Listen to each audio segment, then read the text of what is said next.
दोस्तों, अगर आप हमारे चैनल पर नए हैं तो हमारे चैनल को सब्सक्राइब करना, वीडियो को लाइक करना और कमेंट करना मत भूलिएगा।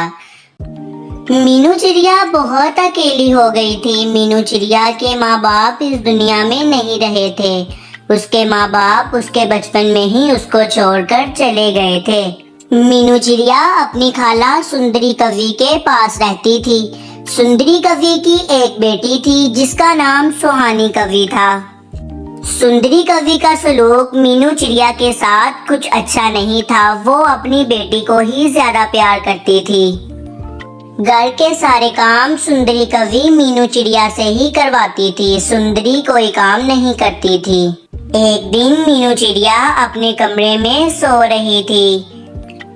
सुंदरी कवि को जब पता चला कि मीनू चिड़िया अपने कमरे में आराम कर रही है तो वो उसके पास आई और बोली, मीनू चिड़िया, ओ मीनू चिड़िया, सारा दिन ऐसे ही पड़ी रहेगी क्या उठ के कोई काम भी करोगी?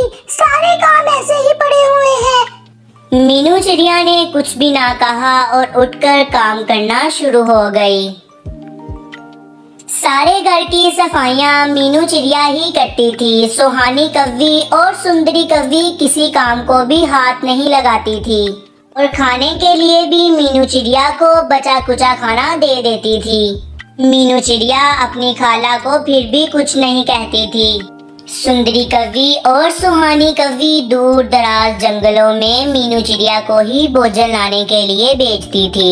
मीनू चिड़िया दूर दराज जंगलों में जाती और भोजन इकट्ठा करके सुहानी कवि और सुंदरी कवि को लाकर देती थी। मीनू चिड़िया जो भी भोजन इकट्ठा करके लाती थी वो लाके सुंदरी कवि और सुहानी कवि को दे देती थी। सारा भोजन सुंदरी कवि और सुहानी कवि खा जाती थी। वो मीनू चिड़िया को कुछ नहीं देते थे। सुहानी मीनू चिड़िया को बुलाकर कहने लगी, मीनू चिड़िया, तुम जाओ मेरे लिए जंगल से और भोजन लेके आओ, मुझे दोबारा भूख लग गई है। सुहानी बहन, ये आप क्या कह रही हैं? अभी शाम होने वाली है, मैं आपके लिए भोजन नहीं ला सकती। अभी थोड़ी देर पहले ही तो भोजन लाई हूँ। ये सब सुनकर सुहानी कवि बोली, मीनू चिड़िया, तुम्हारी जुबान बहुत लंबी हो गई है। अगर इस घर में रहना है तो भोजन तुम्हें लाना ही पड़ेगा।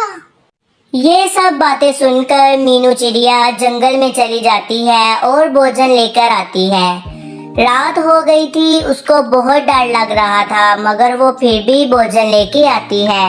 सुहानी कवि अपनी माँ सुंदरी कवि को कहती है, माँ, मीनू चिड़िया की जुबान बहुत लंबी हो गई है। वो हमें अब भोजन भी नहीं ला के देती।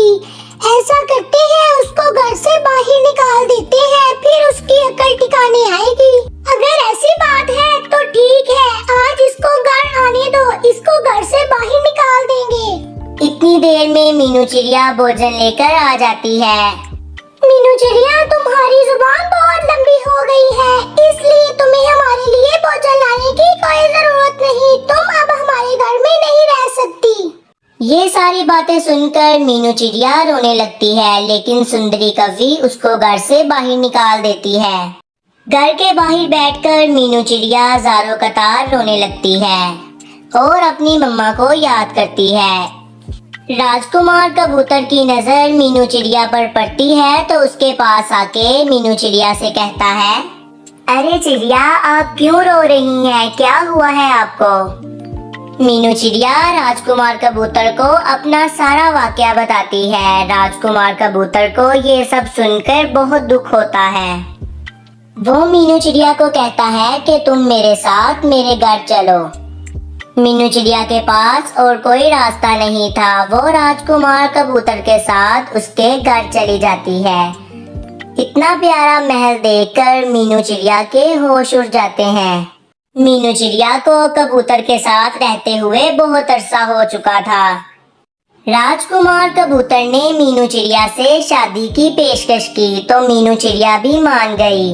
अगले ही दिन मीनू चिड़िया और राजकुमार कबूतर की शादी हो गई। राजकुमार कबूतर बहुत ही धूमधाम से मीनू चिड़िया को अपने घर ले आया। मीनू चिड़िया और राजकुमार शादी के बाद बहुत अच्छा वक्त गुजारते थे। वो दोनों एक दूसरे के साथ बहुत प्यार करते थे। राजकुमार कबूतर मीनू चिड़िया का बहुत ख्याल रखता था और उससे बहुत प्यार करता था। एक दिन एक शिकारी उकाब ने सुंदरी कव्वी और सुहानी कव्वी के घर पर हमला कर दिया। शिकारी उकाब ने सुहानी कव्वी और सुंदरी कव्वी को मार मार के घर से बाहर निकाल दिया। सुंदरी कव्वी और सुहानी कव्वी बहुत जख्मी हो गए थे। सुहानी कव्वी सुंदरी कव्वी से कहने लगी, माँ, इतनी रात को हम कहाँ जाएंगे? माँ, पिछले दिनों मुझे पता लगा था कि मीनू चिड़िया की शादी एक राजकुमार कबूतर से हो गई है। ऐसा करते हैं, हम मीनू चिड़िया के पास जाते हैं और उसी से मदद मांगते हैं। सुंदरी कव्वी और सुहानी कव्वी राजकुमार कबूतर और मीनू चिड़िया के घर की तरफ रवाना हो जाते हैं। वो बहुत तेजी से उड़ रहे थे। थोड़ी ही देर में वो मीनू चिड़िया के घर पहुंच जाते हैं। मीनू चिड़िया, प्लीज हमें अपने घर में रख लो। हमारे घर पे एक शिकारी उकाब ने हमला कर दिया और हम दोनों को भी जख्मी कर दिया और हमें हमारे घर से बाहर निकाल दिया।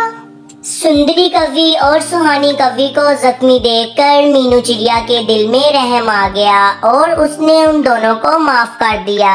सुंदरी कव्वी और सुहानी कव्वी जोर जोर से रोने लग गई और मीनू चिड़िया का शुक्रिया अदा करने लगी।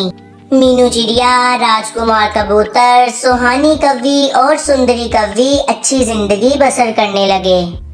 प्यारे दोस्तों, इस कहानी से हमें ये सबक मिलता है कि दूसरों को नीचा नहीं दिखाना चाहिए, क्योंकि वक्त बदलने में ज्यादा देर नहीं लगती।